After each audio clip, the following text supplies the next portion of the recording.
pleasant good day, everybody. This is the next edition of the JB and Steel Show, as I am Sports Fanatic News Joe Boric, and that is SteelFlyers, as we are going to dive into the NBA playoffs, as well as the beginning of the baseball season, and try to get some wrap up to the hockey season talking there as well. Maybe some Stanley Cup predictions, stuff of that nature. At least put that in there, because that's an easy, quick thing to do. But right into it, as the NBA playoffs started, and they definitely started with a bang. Where the best game was definitely that Celtics and the Celtics and Brooklyn Nets game, just ended in the final second. But it was also cool to see, because I actually I'm somebody that likes the very edge competitiveness. That's in me, because I'm a diehard fan of hockey, and that's how hockey is. So when Trae Young did the wave goodbye to Cleveland, I wasn't somebody that had a problem with that. I thought that was actually kind of cool. It was basically like the hockey equivalent of none. Where it was basically like, goodbye, you all lost, see you next season. Where that was in the play-in, though, where the problem then for Trae Young became he got absolutely smoked in the first game of the playoffs. So, yes, in the play-in, you had a great game. You got to wave goodbye to the Cavs fans.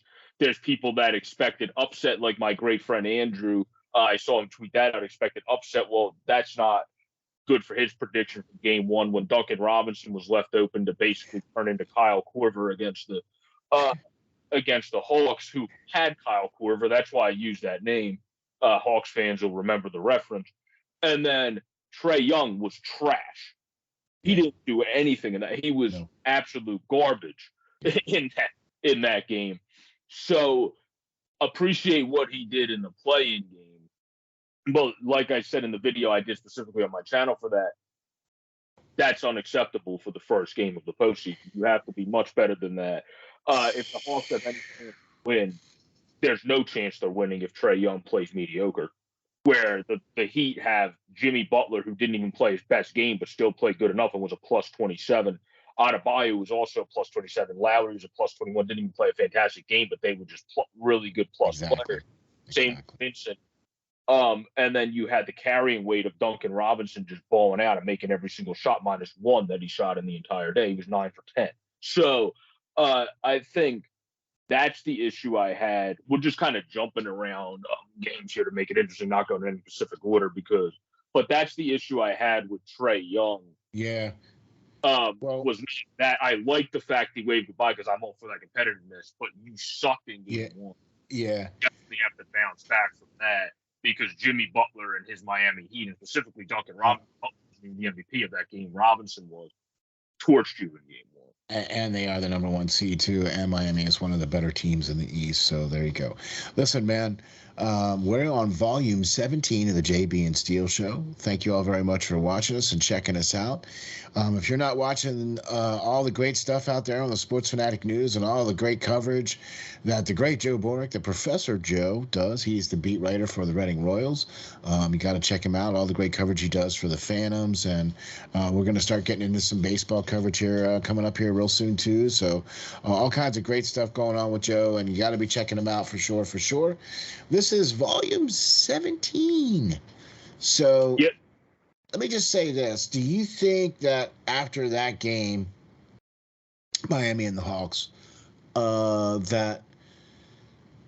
do you think the Hawks can, I was never one that was as high on. Well, there's a lot of people, because on paper they look like a much better than an AC team. So I agree with why people were saying they think they could upset the Heat, because the Heat are also for being a 1 seed, they're very inconsistent in terms of love and hating each other. Look, they seem like one of those frenemy type teams where it's like one day they all get along and the next day they want to rip each other's necks off.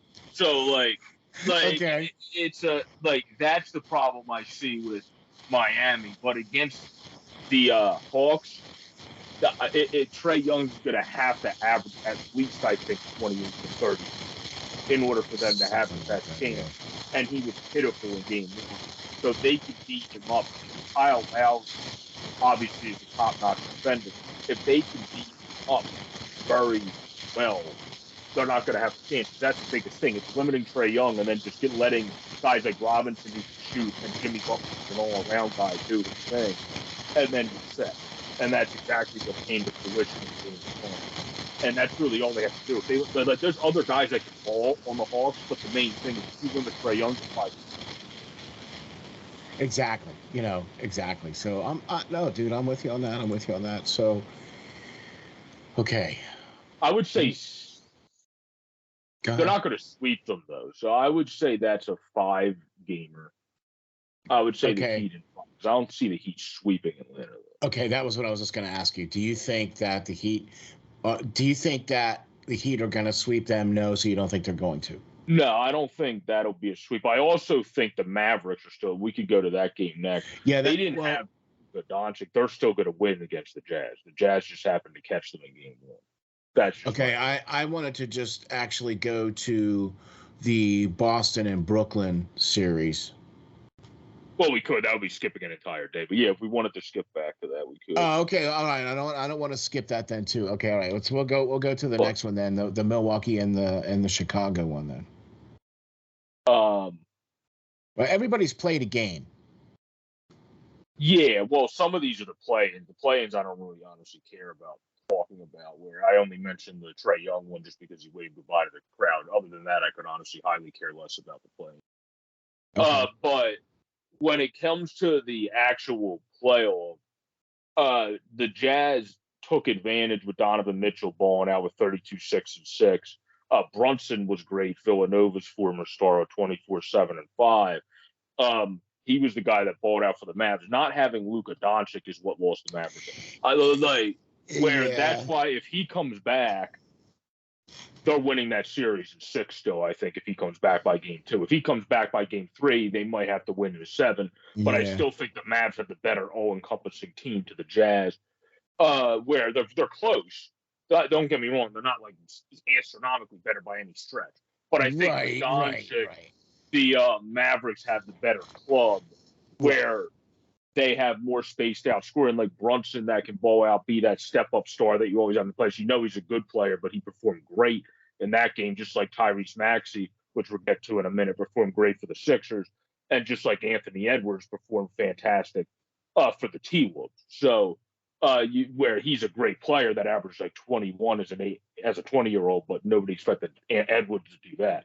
But when it came to this game, the biggest thing to me was Luka Doncic's absence, because other than that, the Mavs were able to hang around. It's just Donovan Mitchell being the nickname Spider Mitchell that can find any way to score, did exactly that and got it done for the Utah Jazz.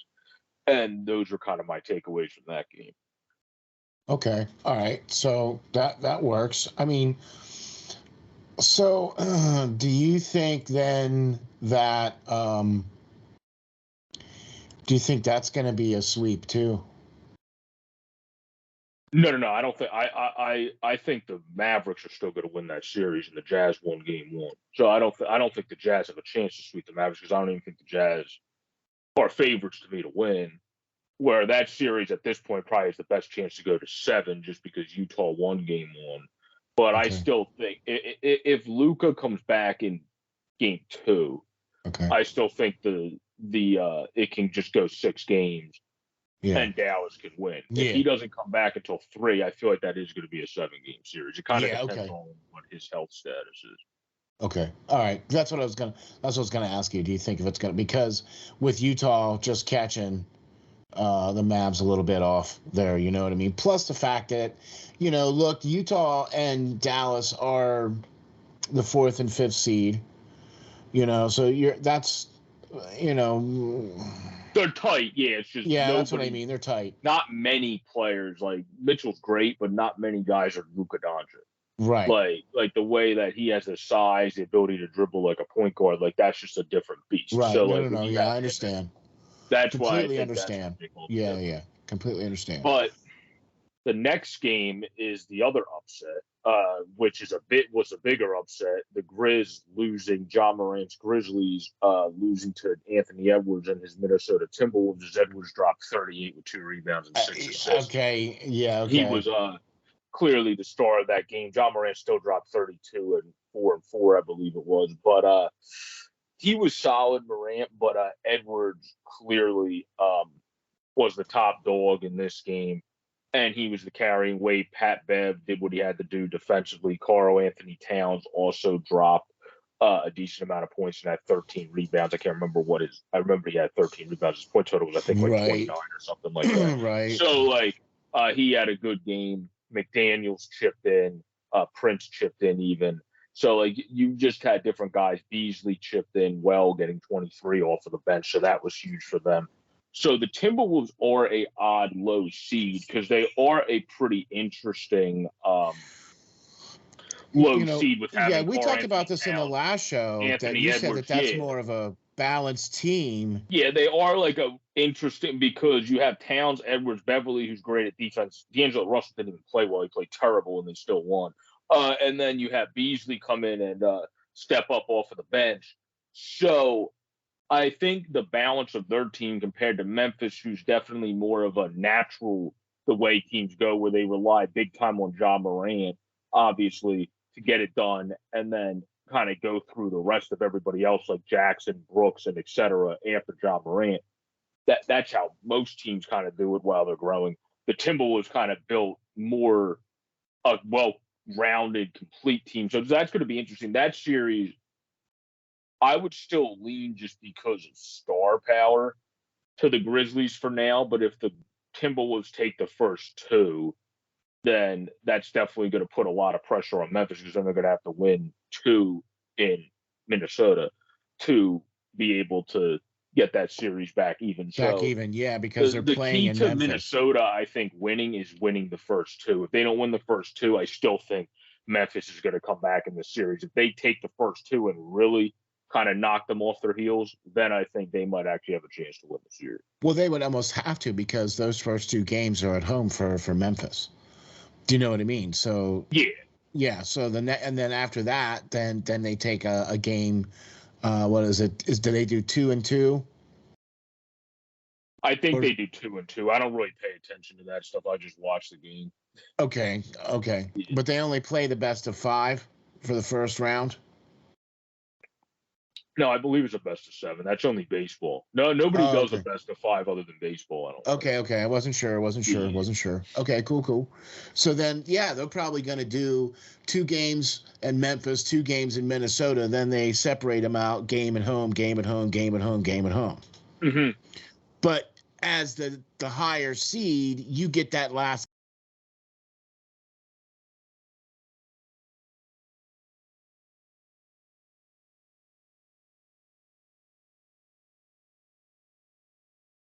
game at home, though. Yes. Yeah. So Game 7 for Memphis is going to be in Memphis. Game 7 for Phoenix is going to be in Phoenix. Game 7 for Miami is going to be. If they get it. If they get to there. Get it to 7. Right. Where do you think this is going to go 7? I think it goes just along again with what I said. If they win the first 2, no, I don't. I think Minnesota will probably beat them in 6 games, and they don't even have to worry about winning in Memphis because Memphis is just going to be so knocked out. They don't have the complete team. They have the 4, and then not the best depth. Where the more complete team is Minnesota, they just don't have the star power of Memphis. Other than the fact that Anthony Edwards is a developing star, but nobody expected him to go off like that at 20 years old in his first place. So, I mean, that was nice to see, but you can't really expect that going forward in each game. So it's going to be interesting to see what happens. Where we go to this next guy, Tyrese Maxey for the Sixers, you also probably can't expect him to average 38 points for the entire rest of the postseason. Those two kind of go together because they're both 20-year-old guards that you think are future stars, but just really took the bull by the horns in the first game of the playoffs and stepped up big time for their teams. If that continues, the Timberwolves are going to beat the Grizzlies. But that's the way they're going to beat the Grizzlies. If it doesn't, then the Grizzlies are going to go back to being the Grizzlies we saw all season that are able to run it through Ja Morant and be a successful team doing so. Okay, there you go. That's awesome. That is so awesome. Where the Sixers, I think everybody knows the keys to the Sixers, and Raptors series is pretty easy. The Raptors don't have on paper as much scoring touch as the Sixers. So it's all about the consistent scoring of the Sixers. If Tobias Harris can play like he did in game one, which was one of the best games we've seen him play, especially in the postseason, that'd be great. Tyrese Maxey, again, you're not expecting to average 38, but you expect him to play really good each game, just like you expect Edwards to play really good each game for the Timberwolves. So I think with those things and Embiid playing at an MVP level and Embiid kind of being a guy that when somebody else goes off early in his career, he didn't know how to do this. But he kind of can take a step back role and be the great D and rebound guy like he did in this game. Yes. And he went, oh, Tyrese is just on today. Let me just get the hell out of it. Okay, like, great point, where that's what he did in that maturation. Yeah, where that's also why I think Embiid should be the MVP because Jokic doesn't do that. Like Jokic gets in the reason the Nuggets lost is, in my opinion, because of Nikola Jokic.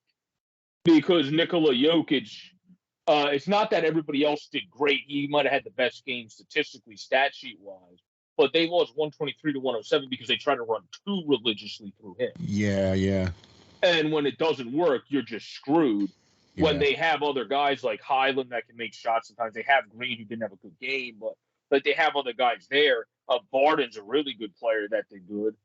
Morris, you got Green, you got Gordon. Like you got other players. I understand why you're running through him, but the problem with Jokic is, one, he's also trash defensively. Like he's a good rebounder and can block shots because of his size. But the problem with him is if you have a game like that where Golden State's just hitting, he's not going to have an answer for you on the other end that gets the momentum going back offensively. Yeah. That's what Joel Embiid does different than Jokic. That's why I think the only reason Joel Embiid's not going to win the MVP is what Markelle Fultz, of all people, had to come out and say, of all the people in the world. I did see that. Which is the NBA is a bunch of asshats that won't validate the process. He didn't say it that strongly, but that's what I feel about the NBA. So, I did read that. I did read that, and I was like, oh, man. Okay. Like, where I don't even care who says it because he's right. The NBA doesn't want to validate where it worked. And the funny thing is, the Oklahoma City Thunder are doing the same exact thing right now. It's just they're not a big market team, so the NBA doesn't care. Yeah. And like that's the thing. Like, and they have Shai Gilgeous-Alexander. People are like, oh, well, they have a star player. Great.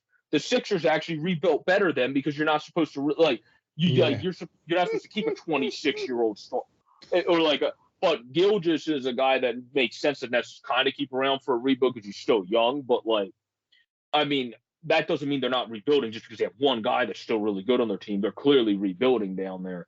That's why, to get off the soapbox, I think Embiid should be the MVP because he does more well-rounded stuff. And I think players also, that's why I think they have to change the voting structures of these leagues. Like writers can vote for stuff, the general managers vote. It needs to be a split panel. The general managers vote for the MVP for the NBA. I don't think they do. That's what I just read. That. Well, I think writers also vote though too. Because if it's general managers, they're even dumber. If it's that's even worse. Because okay, well, all right. Well, no, wait, hold on. So now, look, I understand why you're saying this because if you take Embiid out of the Sixers. Well, if you take Jokic out of the Nuggets, it heavily affects them, but that's because the Nuggets roster sucks other than Nikola Jokic and Will Barton. And when, like they don't have Tobias Harris. They don't have a Tyrese Maxey. They don't have a James Harden. They have Jokic and Murray when he's healthy with Will Barton. Those guys do not equate the next two compared to Jokic to the guys the Sixers have. Okay, so when I look at MVP, I look at a player that if you took that player out of that team, what would that team be like without that player? Would they be able to continue on, or would they just completely just dump right off? Well, in the first half of the season, we saw it. The Sixers, before they got Harden and Tyrese started really getting into the star he is butting into now, it was all ran through Embiid, and Embiid was the main reason the Sixers were able to win games. Not that the Nuggets didn't win games mainly because of Jokic. Nobody's saying that. The problem with Jokic is when you have a guy in Embiid that won the scoring title for the first time since Shaquille O'Neal won it, I believe, in 2001 as a center, and is also tremendous at defense, that should win you the MVP because Nikola Jokic is crap at defense and is just great at offense. The only reason his defensive numbers sometimes look good is if you weren't half decent at that size, you should just quit basketball. So, like, obviously his numbers are going to look decent because he's going to get rebounds and blocks because he's 7'2". But, like, he's overall just an offensive star that's fun to watch offensively, but defensively he's painful to watch. Okay. Where Embiid is very good to watch Plays on both ends. Full and has already said in his life he aspires to win a Defensive Player of the Year at some time. You never are ever going to hear that from Nikola Jokic. Yeah, right. So, like, that's why I think the whole game put together should win him the MVP. And the fact that they have to run through Jokic so much is kind of what cost the Nuggets because the Warriors, the Warriors smoked them, and it wasn't even Steph Curry or Klay Thompson that smoked them. It was another developing good young player, Jordan Poole, that kicked their behind and dropped 30 points. So, he was the star. He was the star of that game. So, and I also think the Warriors are going to win that series regardless. So, also, Jokic is going to be out in the first round. I know you don't use the playoffs, obviously, for MVP stuff, but his team was almost a bubble team that had to play in the play-in. Yeah. The reason Embiid's team was staying above that until they had the moves made and were able to bring in more guys via Daryl Morey's moves was because of Joel Embiid. And they were never in that play-in territory. The Nuggets were in that play-in territory basically to the finish when they got above the play-in territory. Yeah. That's why. That's why I also think makes sense. Jokic won it last year. They also should just, if Embiid's having this good of a year, why would we give Nikola Jokic back-to-back MVPs if he's also having this good of a two-way year in Joel Embiid when Jokic has never been a good two-way player? Hey, that's not for us to decide, is it? But unfortunately, but also if it is the general managers, then that's worse because when you have players that directly play for you, basically coming out to the media saying, "Oh, I think Joel Embiid's the MVP of the NBA." Well, they have the MVP up for award. They have the Coach of the Year up for award. They have the Offensive Player and Defensive Player up for award. Well, yeah, but I'm saying if the GMs vote, and that's I think they are either counted as part of the vote. Or if they're the only ones. If they're because if it's writers and GMs, in principle, that makes more sense, but still not really. It should be like former players should be mixed in there, at least, and then writers and GMs, or even current players that are part of the association. Like Chris Paul should be mixed in there, and then I'm with you. GMs and so stuff like that because. If it's general managers, that just makes you look stupider because you have players on your literal franchise saying, "Oh, no, sir, you're an idiot. I think Joel Embiid's the MVP." And meanwhile, you're still voting for Nikola Jokic. So, that honestly makes you just look like a bigger belligerent idiot. I'm with you. I agree. Listen, I'm with you. Hey, hey, man, I agree with you 110%, man, for sure. But So, but anyway, the Sixers won the game because of Tyrese Maxey. We already talked about why the Nuggets lost and why we thought the Warriors won was Jordan Poole just turning into it. Well, he is a beast, but he turned into a star in that game. I'll say. And then the Sixers, it was complete game. We talked about it. Embiid played well, fit into his role. You had Tobias play a great game. We had other guys like Thibault step up and play very good defensively in the game he was eligible for. That's the most interesting thing. I like the addition of Harding. Yeah, I like that addition. The most interesting thing for the Sixers is we don't have Thibault away because of Toronto's regulations. So who steps up defensively to fill that role for Game 3 and Game 4? That's the most interesting thing for the Sixers. But other than that, I do think that was a great first game start. It makes me feel because the way we played Toronto in the regular season, that's not the matchup I wanted. So I was a little bit more tenuous going in, but then everybody kind of balled out and did their thing that it made me feel a lot better out of it and not thinking this is going to be a 6 or 7 game series, and maybe we can get this done in 5 and have more. Okay, that's what I was going to ask you next. Yeah, so like that's kind of what because going in I said 6, but after that first game, maybe 5. It gave me a little bit of reprieve. Going, maybe we are just this much better than them, and it was just a regular season thing and in the playoffs. Okay.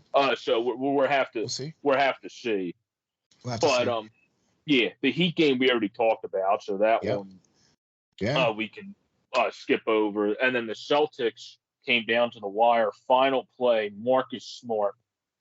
Absolutely brilliant decision to pump fake, not one, but 2 guys at the 3-point line. And then drive, wait for the perfect pass. Yeah. Not having any pressure, even though the clock was winding down.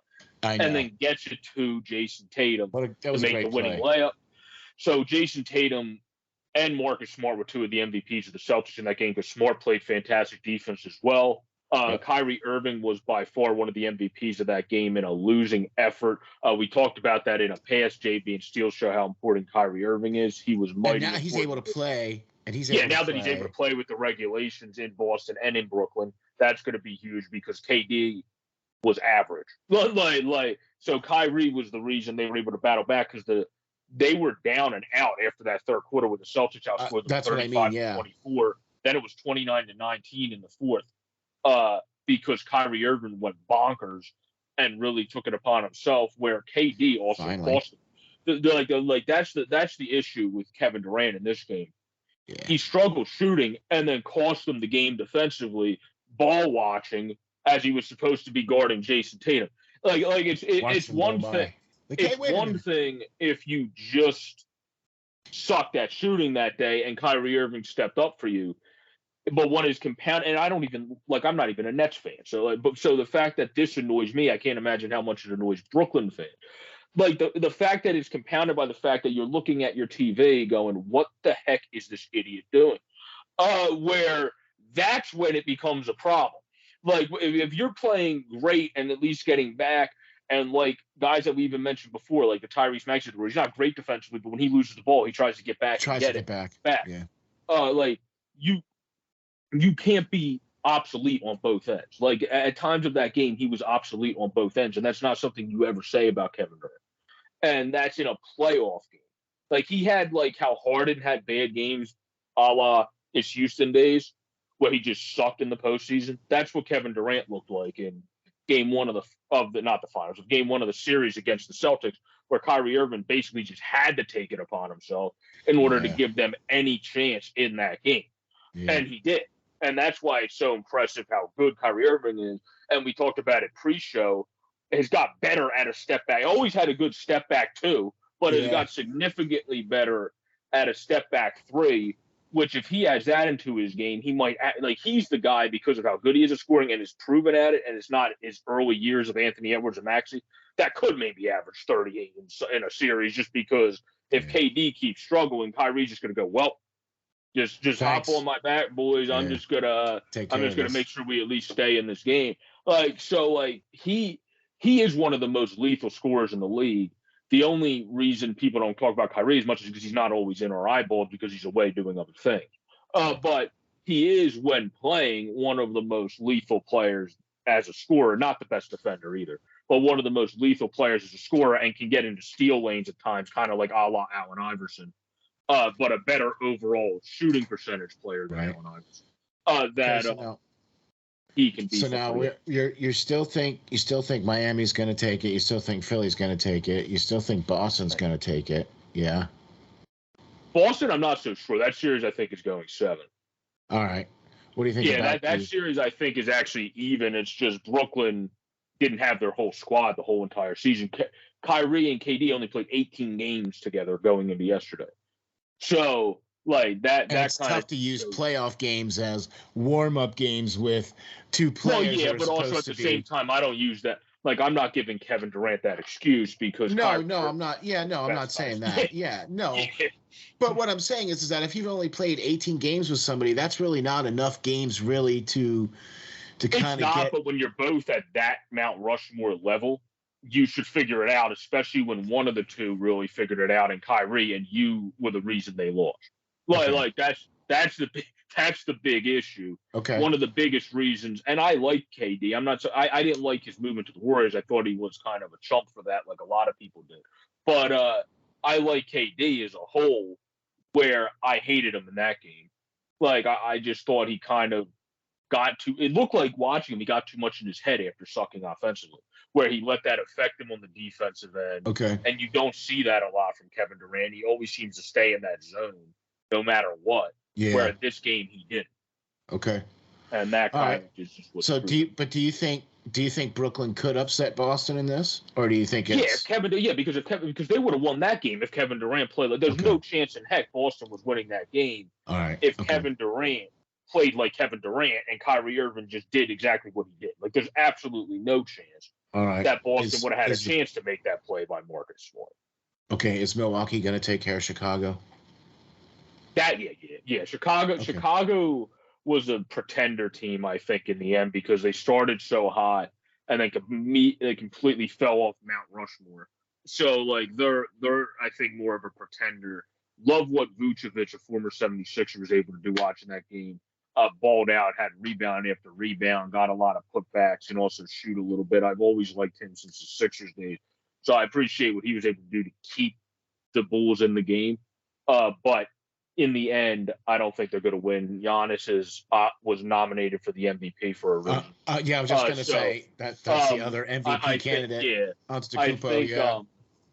think Giannis is going to carry them. They have a good team around Giannis. Holiday's obviously a great defender when he plays. So I think that might even be a sweep. That's the one that might have the best chance. Might be the chance. Okay. Yeah. All right. There you go. So you're looking at least Miami, Philly, Milwaukee, and potentially Brooklyn moving on.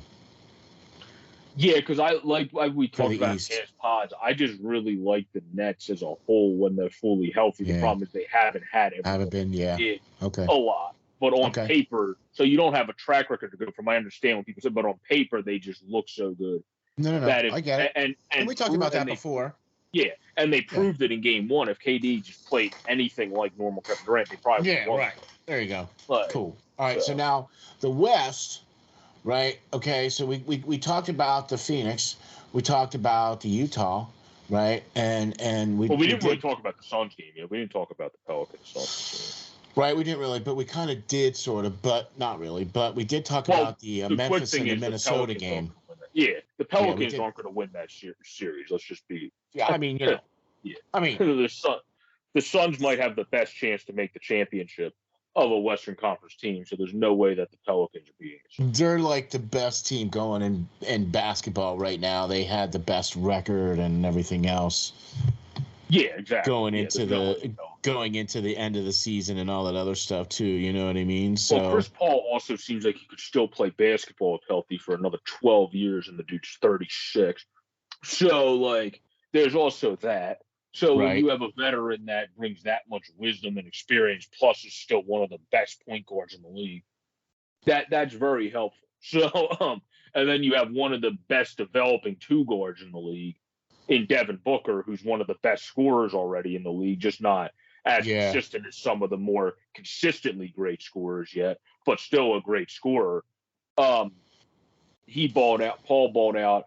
Valanciunas did his thing. You got to applaud him, what he was able to do for the Pelicans, grabbing 25 rebounds. Kind of an underrated center just because he's not the best points per game guy, but he does do a good job defensively and grabs boards with the best of them. Probably definitely one of the top 5 rebounding centers. So you got to applaud him for that at least, and how he was able to help, kind of like Vucevic was able to help the Bulls stay in the game from a double-double perspective.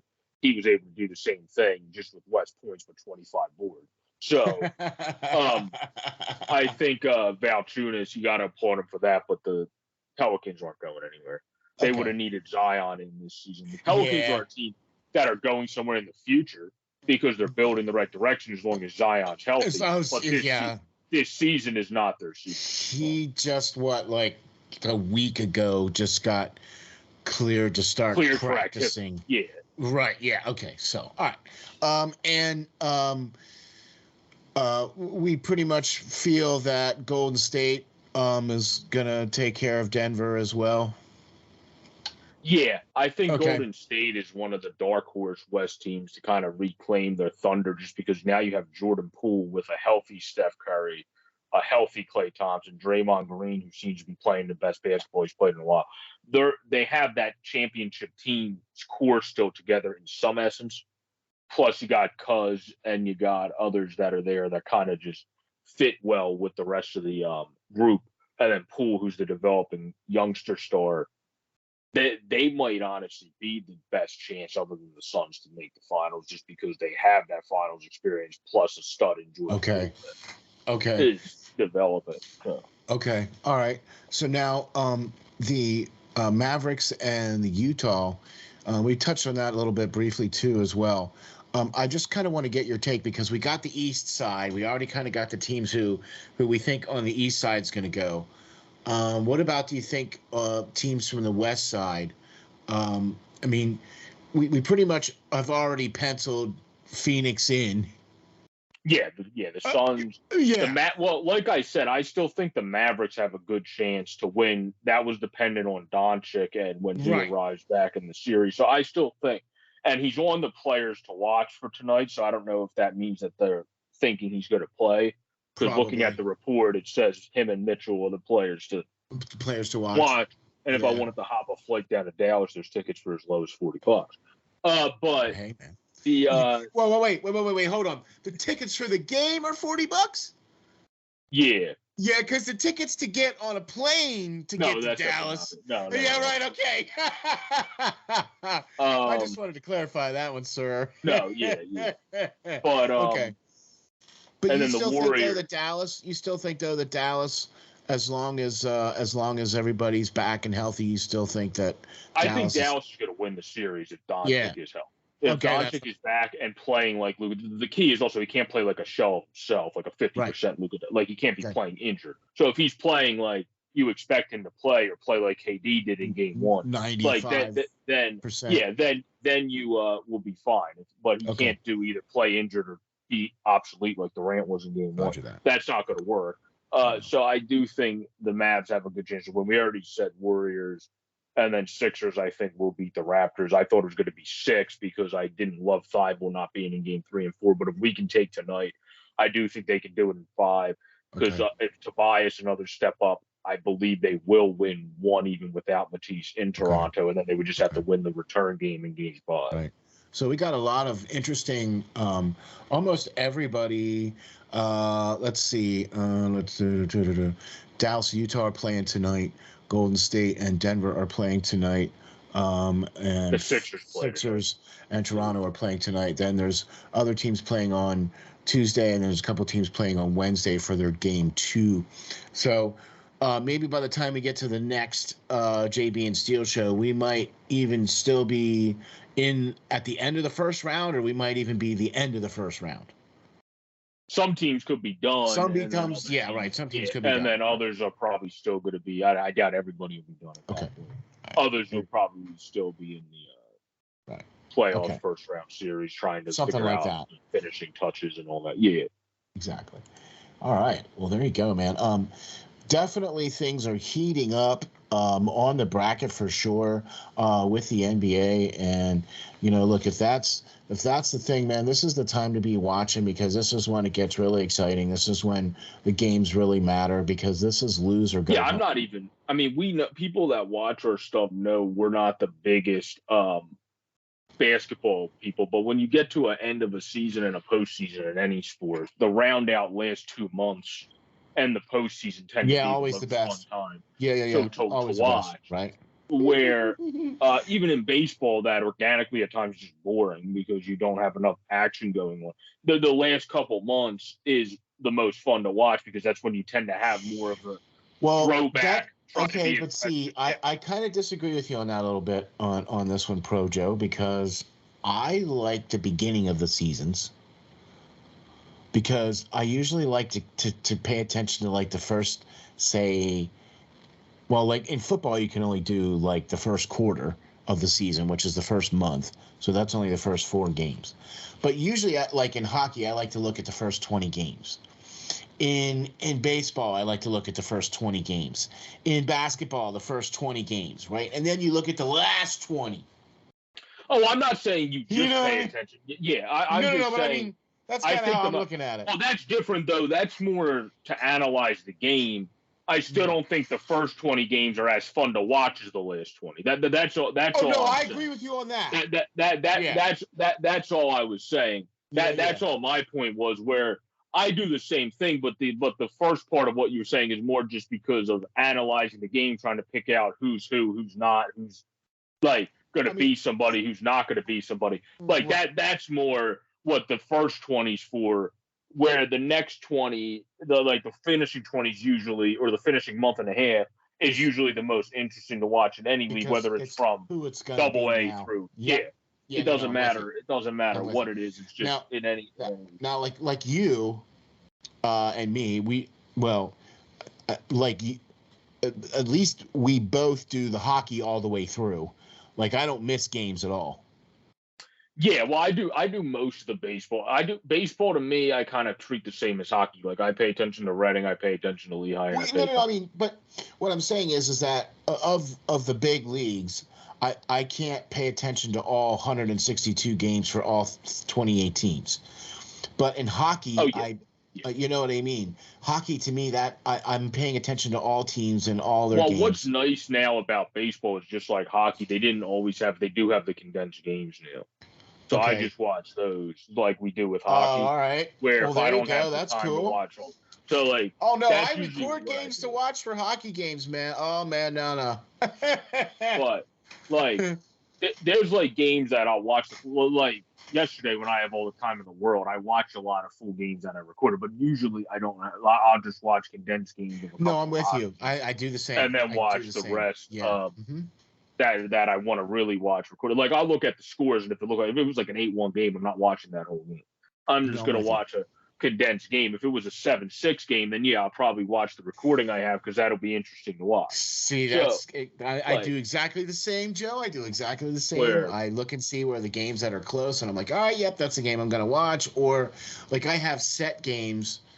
Like, I have reminders for Colorado, Florida, Carolina.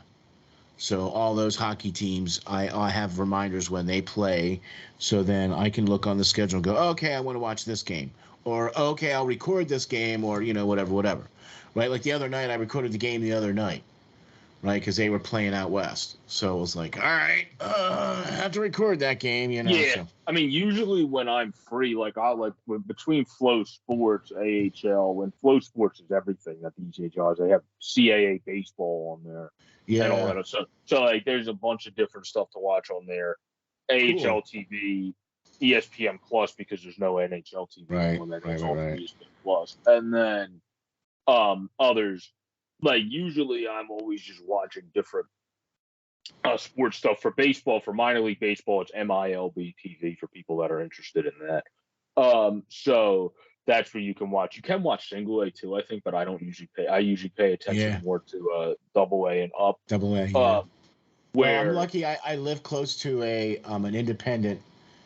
I like the independent leagues. It's just I'm not watching. Like, like if I catch a game on, I'll watch a Barnstormers or something, because they're fun to watch. It's just I don't have time to pay attention to them. I'm actually very lucky, because I have a good friend of mine who sings the national anthem down there. So. Oh, okay, that's nice. Yeah. But my thing is, like, I like watching, like, they're on there's independent league games. Team though. But they're a good team. Oh yeah, there are independent league teams on Flow as well, where I watch some of. But it's just, if I can watch the minors. And my team's on in the minors, I'm probably not going to watch an independent league game over the Reading Phillies or Lehigh. That's more what. But if it's like in the afternoon and one of their games is on in the afternoon and I'm scrolling, then if I'm typing something up or something and I want something on in the background, like I'll put that on.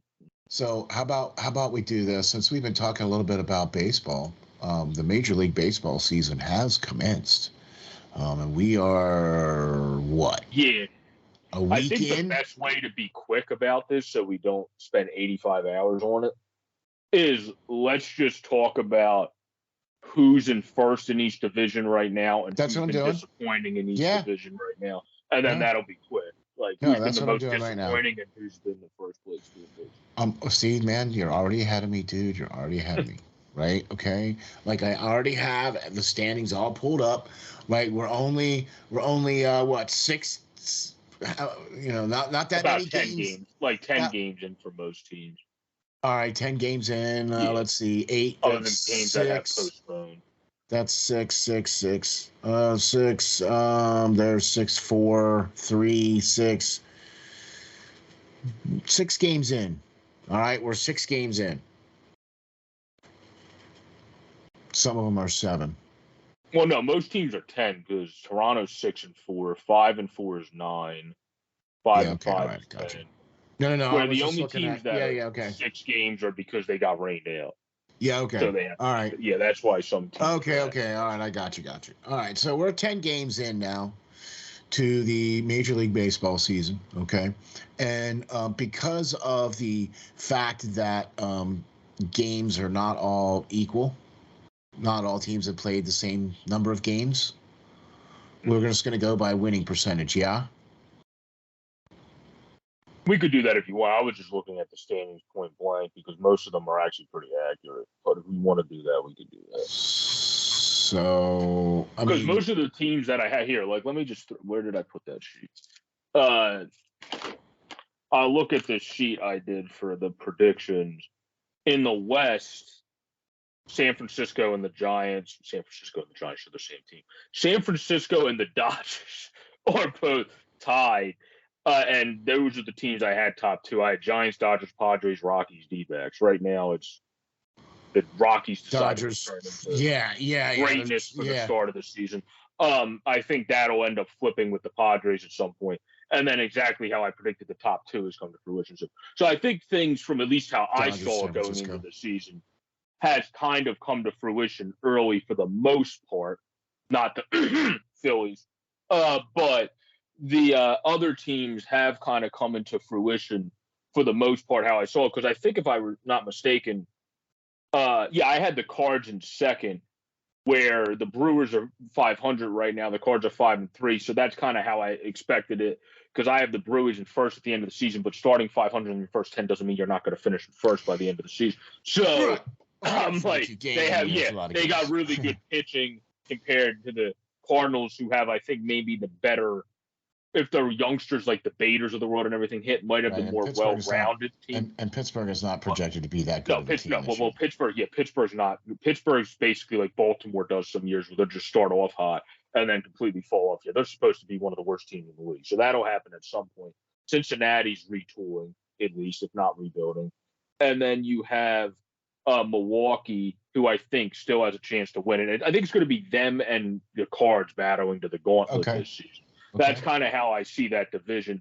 And then maybe the Cubs, because they made solid moves, can be competitive enough since they expanded the playoffs to be one of those now in the playoffs as this new year expanded playoffs team. I could see them being good enough for that, but I don't see them being good enough for the division. Okay. And then obviously you got where do you think about the Phillies? Nationals not doing all that well. Phillies not doing all that well. Mets. Yeah, but Mets, they made a lot of moves this offseason to do some good things.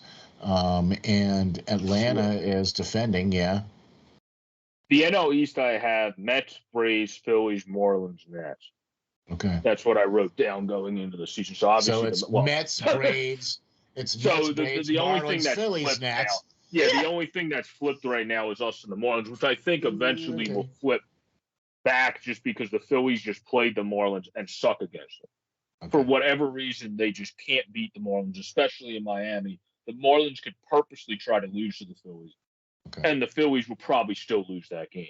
But over time, now we're playing Colorado. This is a big test series because minus Chris Bryant, the Rockies don't really have a star on their team, and I don't know why in God's creation they signed Chris Bryant, because they got rid of one of the best players in Nolan Arenado a year and a half ago and paid to get rid of him $30 million or whatever it was, to show that St. Louis can have one of the best players in baseball, to then give more money than the Phillies spent on Castellanos and Schwarber combined to Chris Bryant.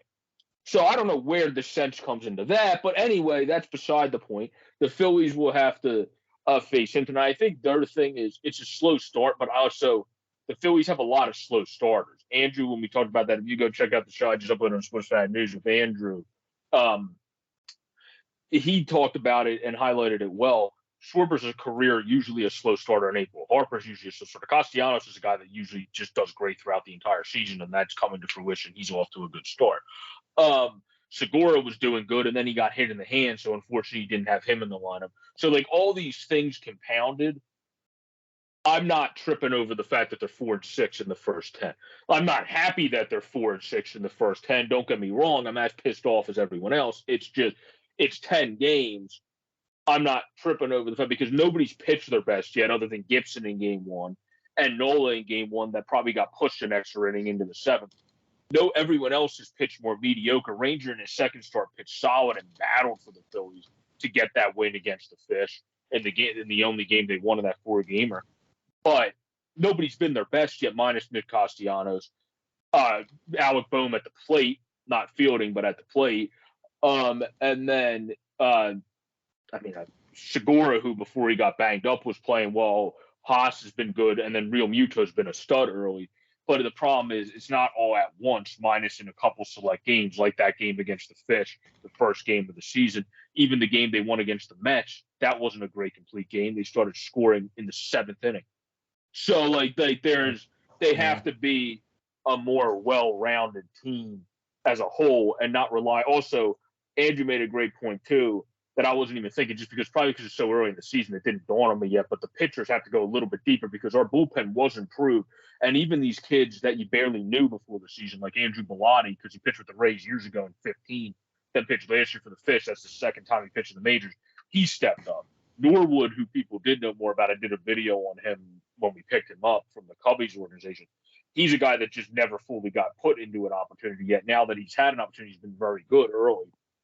Even the depth relievers they picked up have struck so far. So the relievers are doing better than you would expect because I expect Familia, I expect Hand, I expect Knable to do good. But these other cats are doing good as well, which is why it's, to me, it's kind of backwards in a sense because you always expected the Phillies to be more, we're going to be talking about how good their offense is, where I never expected 10 games in to be saying, there's been some plays like that Muzziotti kid who might not be the best at the dish yet and ready to major league hit every day, but he's definitely ready to major league field. I never thought I would be talking about fielding plays with this team and the fact that Nick Castellanos I did, but the fact that JT, who usually is more of like the 282 whatever hitter, sometimes gets off the hot starts, is way outplaying everybody else and basically playing like Nick Castellanos. But like you have Real Muto and Castellanos hitting at this ridiculous clip. Segura was kind of doing it before he got injured, and then everybody else kind of just falls into suit underneath them. They need more because I never thought I'd be talking about fielding and great relief pitching as the first 10 things of the Philly season. I like that. That's more, which is why I also am not tripping over it, because the fact that those two things have happened means when the lineup gets going, you're probably going to be great if those two things stay, because you're going to have a much improved bullpen that should honestly win the most improved player of the year. It should just be the Phillies bullpen if they do well this year, and not even an individual player. It should just be said as the Phillies bullpen. But if that continues, plus your hitting gets better, I still think they have, like I said, I had them in third, but third gives you a playoff spot, I think, in this division with the record they have, and they have them projected 87 and above in Vegas. I think the Phillies can get to that. They'll just be one of those playoff teams that kind of has to play like they did in 08. Like they were nobody's favorite in 08. They were a good team, but then they were able to I'm with you on that. Go on a run and thrive and kind of use that underdog mentality, so to speak. Okay, so let's wrap up here with the AL. And on your list for the West, who do you have on your list for the West? The West, AL Central, the AL, here it is. I wrote it up top. The West is the one that I actually has been way different than yeah. the way I pegged it early, because I thought I liked a lot. Now again, it's 10 games. The Rangers are 2-7 now. They could be 7-2 in their next set of games, but I had them in first. So in the first 10, that's not looking fantastic. I also had the M's in second. They're 5-5. Like, that whole division is basically a game above 500 or at most. So like the Rangers now, after winning their last game, I think are 2 above 500. 6-4, yeah. So I had it as the Rangers, Stros, Angels, and Athletics, because the Astros are still a pretty good competitive team. Right now, they are in second. The A's are definitely going to fall off into being one of those. Like, they're not that competitive this year. They just got off to a good start, and they're going to continue to trade more talent. So that in itself is going to have them fall off, in my opinion. So I would say the Rangers have a chance to come up. I have been very impressed with the Angels early, but I've been impressed with the Angels early, so I ain't getting fooled. There's that Kendrick Lamar song that says "Fool me one time, shame on you. Fool me three." Like, so you get the rest of the lyrics if people get my drift. I'm not being fooled by the damn Angels, because it's happened the last 3 years. So until they prove me wrong, that's why I put them in fourth place. The Rangers, I like the moves they made, so I put them in first. And the M's, I really like the prospects of the M's that are continuing to bud into stars on their team. I'm with Plus you the moves they made to bring in the Robbie Rays of the world, the Frasers of the world, and others. That's why I think they're going to be a playoff team. I still think the playoff teams in that division, the best chance are the Rangers, Stros, and M's. Because until the Angels prove otherwise, I think they have a good team on paper, but they've had a good team on paper the last 3 seasons, other than pitching, in my opinion. And they haven't been able to even do that Twins thing where they can just hit enough to be able to get there and not even have the best pitching. All right. How about the Central, AL Central? Currently, right now, it's the Sox, the Cleveland, Detroit, Kansas City, and Minnesota is the way it's stacked right now. Well, the Whites, Cleveland, I don't think is going to. I mean, Chris Rose has joked about it as well. I love listening to him. The guy used to work for MLB Network. Now he does stuff for John Boy. He's always been one of my favorite NFL and MLB guys. I think he does good hosting the NFL stuff as well. Cool. But I have the White Sox in first, so far that's looking good. In second, I did have Detroit. I do think Detroit's going to move above. Well, I definitely think they're going to move above Cleveland at one point, because Cleveland I don't think is a playoff team. And then third, I had the Twins. Fourth is the Royals, and 5 is the Guardians. But the Twins to the Royals is more the Twins. If Buxton plays at I think Buxton might be in the MVP race by this. So if he does that, and they have the pitching, they have the good hitting, where the Royals have Bobby Witt Jr. They have these top prospect guys that are coming into their own. The problem is they're not proven yet. That's what I mean. Guys that have more consecutive years in the bigs on their roster, and that's kind of what I like better. Where the from the others, I kind of just have to see from the Royals, Bobby Witt Jr. continue to smoke it. I have to see their pitchers like Bubik continue to do fantastic. Like, that's kind of you have to see these guys come in and have great success, basically. Prove themselves. They have to come in and, they need that time. They need to do exactly with what you're talking about there, Pro Joe. They need that time to put the innings in. Do you know what I'm saying? And if they can get the innings in, do you know what I'm saying? I think they're going to be able to do exactly with what you're talking about and get that improvement. The best move they could have made in the offseason was Zach Greinke. They brought Zach Greinke back into their organization. Zach Greinke might not, obviously he's not the same Zach Greinke he once was when he was winning in Cy Young races for them. But he's still a very good pitcher that gets outs. And also the biggest thing they needed is a guy that can just man and be a veteran at the front of that rotation, because Keller's a great young pitcher. Bubik is a great young pitcher. Daniel Lynch, Carlos Hernandez is a good mentor. But he's a very good mentor. They got Kowar as well, Brady Singer.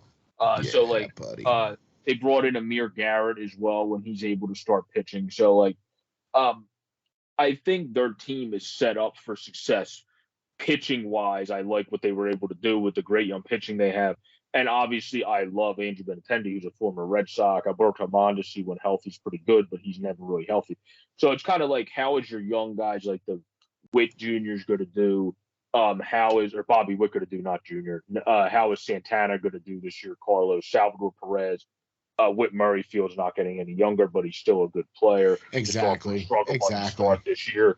Like, their pitching, I think, is honestly going to be similar to they're kind of like the AL Marlins, where they have these budding guys developing, and then they have this really good young pitching. It's just their pitching is kind of where the Marlins was 2 years ago, where Lopez now has pitched a couple years in the league. Elijah Hernandez has pitched a few games in the league, where guys for the Royals haven't got to that point yet. That's what Lynch is trying to get to. That's what Singer, who's pitched the most out of all of them, but has been banged up. So that's what they're still trying to get to. Kowar still trying to get to, all those guys. Gotcha. Okay. So out of the Central, top 3 teams are? Right now, I have White Sox, Tigers, Twins, but right now, with what I've seen early on from Kansas City, if they continue to impress me, even though the record's only 3-6, 3-5, but just with the way that youngsters look right out of the gate, that might switch with the Twins by the second month of the season. But for right now, I'm keeping the Twins. Okay. All right. And now we're going to wrap up here with the East, the AL East. Currently, right now, Toronto is at the top 6-4, Boston 5-4, Yankees 5-5, Tampa Bay 5-5, and Baltimore 3-6. What do you think about this one here, Joe? Well, similar to the Central, this far, a team I have in first place isn't first place, because I put the Blue Jays in first place, because I think even though they lost Robbie Ray, who won the Cy Young, they brought in Kevin Gausman and the young stack. Yeah. So there was a reason they were able to lose Robbie Ray, is because they have 2 of the top pitching prospects in baseball. Plus, also were able to bring in Kevin Gausman. So, and their lineup is ridiculous. So I think that those things compounded together, Blue Jays. The Rays I have in second, just because they're the Rays, and they could pull some janitor off the street. And if he pitched 3 years ago, he's going to have a 40 ERA. So, the Rays are by far one of the best teams in baseball at scouting talent from people that nobody ever thinks of. Like, where it's like, oh, who's this? Oh my God, this guy's amazing. Like Randy Arozarena came out of nowhere when he had that playoff series. Nobody even knew who he was, and it's like, oh my God, this dude is sick. The Rays, they're like a team. Phillips is a kid on their team that is my to-watch player. I think we kind of talked about this. Obviously, Margot is a good fielder, but like, if you can have someone like Brett Phillips, with how much of a stud fielder he is, start hitting even 245, 250. He's basically Kevin Kiermaier at that point, younger, like what Kevin Kiermaier was as a youngster. If he can have competitive at bat and be like that, since he's a younger at 28, where Kiermaier now I think is 32. Like he's getting older now, so I think Phillips is kind of a guy that could be a dark horse guy on their team, because I've always liked him as a prospect, but he started as a higher prospect, kind of has fallen a bit because of his hitting woes. But fielding and running and all that stuff, he's great at running the bases, and he's great at fielding. Those are 2 traits you love to have in a kid. Not a kid, he's 28 now, but a player as well. It's more now about balancing him out, trying to do what Kevin Long seemed to do for Moniak in spring training, which is kind of get his hitting on point, where for Mick, unfortunately, he got hit in the wrist the final game of spring, so he's not playing for the Phillies right now. But for Phillips, hopefully their hitting coach, I'm not quite sure off the top of my head who their hitting coach is, but hopefully he can do a good job with him down there and get him going. Cool. All right, so who do you like here, the final 3 here for the East? Yeah. I have Jays, Rays, and Sox as the top 3. Jays, Rays, and Sox. And the reason and some Yankees fans did say I did still show bias in this, because I am the Red Sox are my second team, but I don't think, because I put the Phillies and Red Sox in third place in each of the division. Personally, I don't think I did show bias.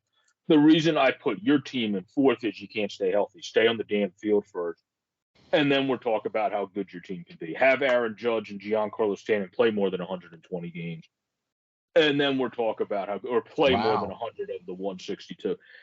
And then we'll talk about how good your team can be. Because do I think your team on paper can win the division? Sure. Do I think your team from track record of health can win the division? Absolutely. No, absolutely not. Yeah. So that's more okay. what it is. If Luis Severino comes in and pitches like Luis Severino start of his career, no kidding, you're going to be a much better team. But it's more until I see that exist in the world again. Yeah.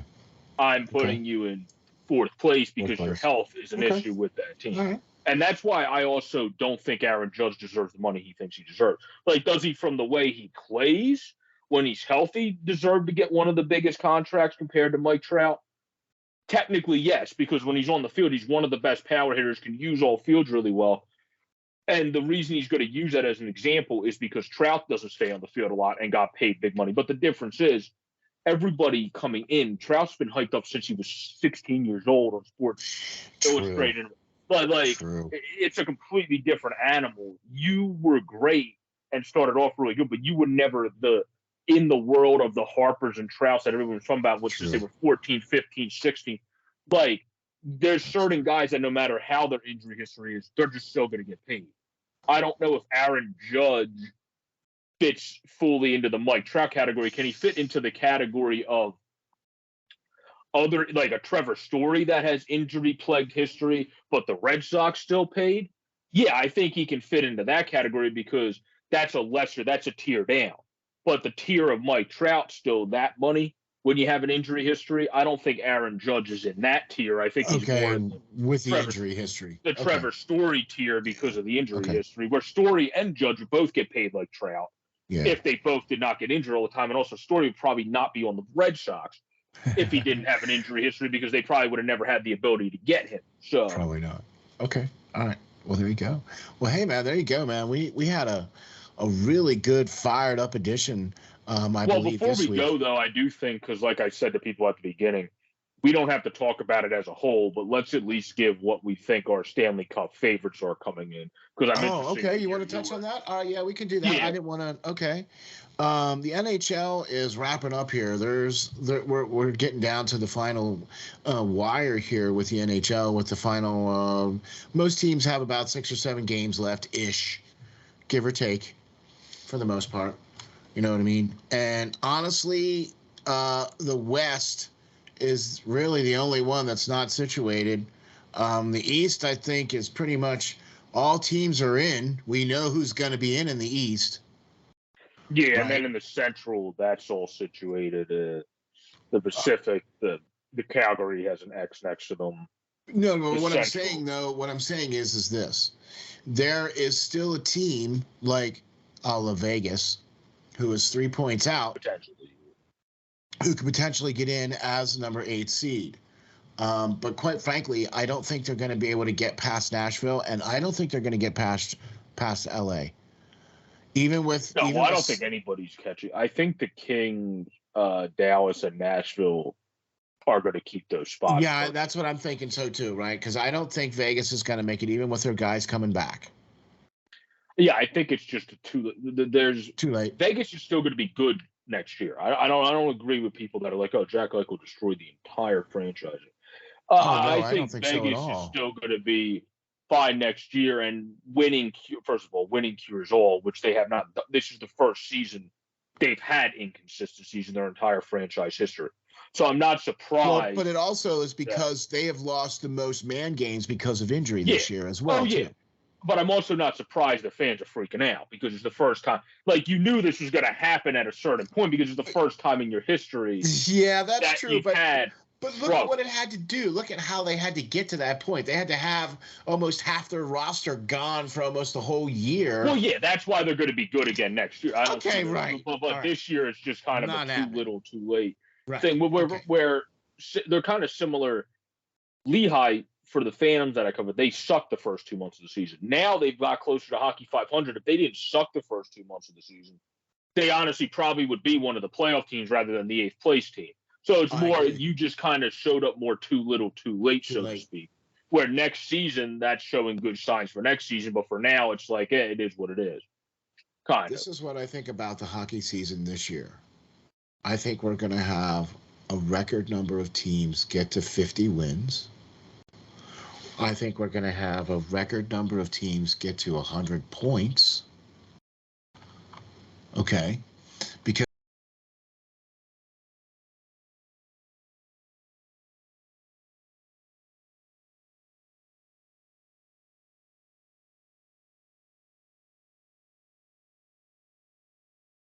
Because we also, I think, are going to have a record number of players, maybe, or a tying record number of players get to 50 goals, get to 100 points, get to, I see what I'm saying, right? Mm-hmm. So all the way around. I got to be honest with you here. I'm looking forward to the maybe that if things stop the way they are in the East, because honestly, Florida is far and above any of the other teams. I still think Carolina has a shot, but they've been losing games lately, and it's been kind of disturbing. The games that they've been losing, it's been kind of tough to watch them lose. Florida is on a 10-game streak. They haven't I do lost think nothing. teams sometimes do go into, like, Florida's been the best, but when it comes into a round out and you basically know where you're at, I do think sometimes teams tend to go into the cruise mode at that point and then kind of wake back up at a certain point, where I do think Carolina is on in cruise paper mode. Is still fine. It's just they're just in cruise mode right now. Where the Pittsburgh's been the same way. Pittsburgh's kind of been in the 3-6-1. Yeah, they've been cruise mode, struggling lately in the last 10. Where New York has been fine, Florida's been great, Toronto's been great, Boston's Tampa's been fine. Hanging in. Yeah, Washington's been hanging in. 5-5. Yeah. Washington in the last 10, 7-3, so I'll put them in a good category. And then the Islanders are just not coming back. Well, they're not even in it. Okay, they're out. Yeah, they just got eliminated. So we know it's Florida, Toronto, Carolina, Rangers, Tampa Bay, Boston, Pittsburgh, and Washington in the East. Frankly, I got Florida winning the East. Yeah, going to the Cup right now, I would have to lean Florida with how good they've been, especially since G's come in to the pack. I would have to go with Florida. The second team I'd probably say is, gosh, I would have to. It would either be a toss up between Carolina or Toronto or New York. Yeah, honestly, I was going to say with how they played around at the season better as a whole, and Igor Shesterkin, I think I'll give it to the Rangers as of right now. Ooh, all right. Okay. I mean, that makes sense. It does. They have one more win than Carolina. Okay, 49-21-6. They have one more loss, but they have the same number of games, so they could potentially overtake. They could potentially overtake Carolina, right? I don't think Tampa Bay. It's also more. It's more they were so relied on their goaltender to start the season. And then as the season went on with Gallant, they didn't just do good offensively, pushing the pace to be able to get enough goals to supply the goaltender with a win. They started playing a much better, well-rounded, systematic game that then did better defensively. That's what the biggest thing for the Rangers. That's why before I didn't consider them the best cup contender like 3 months ago, because it was still relied upon their offense and Shesterkin. Yep. But now that it's well-rounded, like all these lists are always fluid with how teams are doing at the most important time of the season. Finishing strong is an important thing. The Rangers are doing that, and Florida's doing that. That's why we're kind of saying Florida's obviously the top team, but the Rangers are the dark horse team. That is a really good dark horse team, especially Lafreniere's goal. Lafreniere's goal the other day, we nutmegged that guy and went through, and then just backhanded. It was absolutely ridiculous. So you like Florida, New York, and Carolina as top three? Yeah, those would be the top three. But I think New York's past Carolina right now in my mind. Okay. And then out west, obviously, it's Colorado and then everybody else. Yeah, out west is obviously, Colorado's the first place team. Second, I like the Calgary Flames. I do. But because the Blues, similar to the Warriors, have guys on their team still that were from that championship squad that know how to get to there and have been there, done that. They're the team I give second to, and then I would give third to the Flames. No, see, I got Colorado, then I got Calgary, then I got Minnesota. Okay, Minnesota and the Flames might be even, honestly. But well, they both have the same number of points. With Fleury, now Minnesota, you have to talk about. But Calgary, I really look. I'm not trying to say anything bad about St. Louis. I just think I just like Colorado, Calgary, Minnesota. Then I would put St. Louis. Yeah, for me, I think it's more Minnesota. I think might fall in a series because they don't have guys that know how to win, other than Marc-Andre Fleury Yeah, and but Goligoski. I know I'm They with don't you. have a lot of guys Yeah, I'm with you. in those spots before. They did bolster at the trade deadline though, their defense and their depth. Okay, and it paid dividends right away. And then they also went out and got Fleury. That's why I'm really kind of leaning on Minnesota as my number 3 team. I thought that Calgary was going to be the dark horse for the West, past once you get past Colorado. So that's kind of how I'm looking at it there. So that's what I have. I have Colorado, Calgary, and Minnesota for the West for me. Yeah, I mean Minnesota. Like I said, I feel like the West kind of has a top 4 more than a top 3. I agree, but we only did 3 for the East. Where Edmonton, I don't think, is winning the cup unless if Mike Smith plays like he has in his last 5 games. And then the Kings were a great story this year. I think they're more ready in a couple years to be cup contending again than they are this season as their prospects continue to grow. But maybe they could be the Dallas Stars of a couple years ago and make the run. But yeah, and I don't think Nashville or Dallas has really. No, I don't think. I think Nashville and Dallas, they're just good stories. Nashville played good for Hines. He changed his system to fit to that team, which is something I never thought John Hines was honestly going to ever do. So hats off to him for being a much better head coach than I envisioned him being after his days with the Devils. Kudos to him. So, but yeah, I agree with you. I think to wrap this up, Colorado. I have St. Louis higher than you, and then Calgary and Minnesota kind of even because I think it's kind of a top 4. We're in the East. I don't think you can really throw in a 4th team because Pittsburgh struggled too much late. Right. The 4th team, I guess, could be Tampa, but Tampa's also been okay to round out the season. But if you're going off of experience, similar to the Blues take that I had, I guess you could by default just throw Tampa into the 4th spot. Well, all of our top teams for the top 5 that we did on Friday for the power rankings for off the wall hockey. We had Colorado, Florida, Toronto, Carolina, and then the Rangers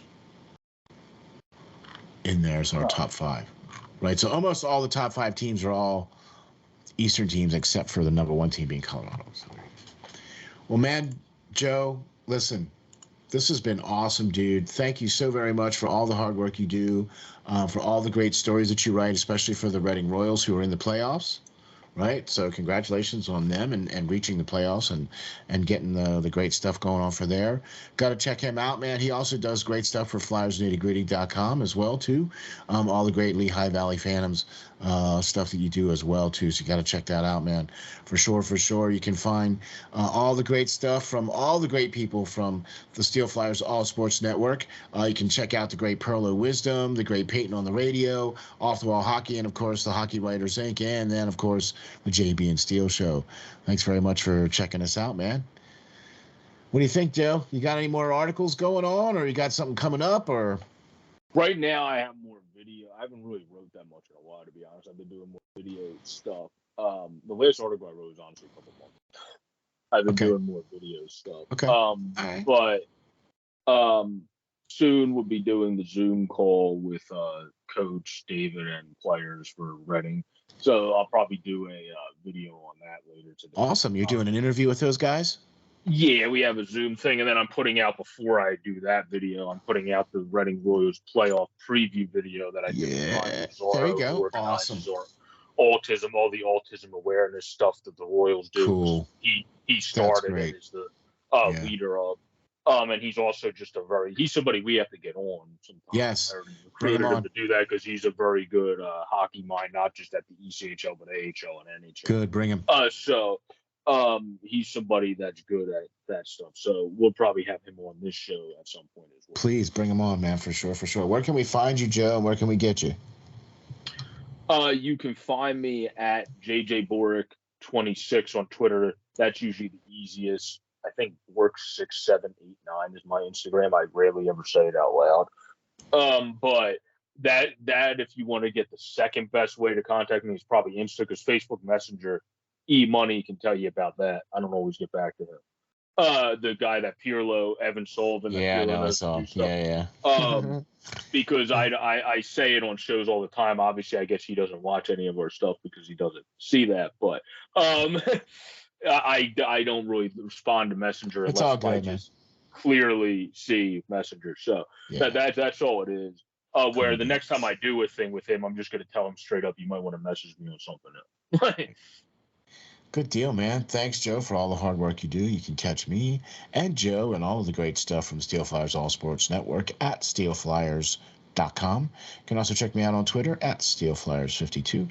Thank you all very much for watching the 17th edition of the JB and Steel Show. We'll catch you all on the next show. Thanks for watching, everybody.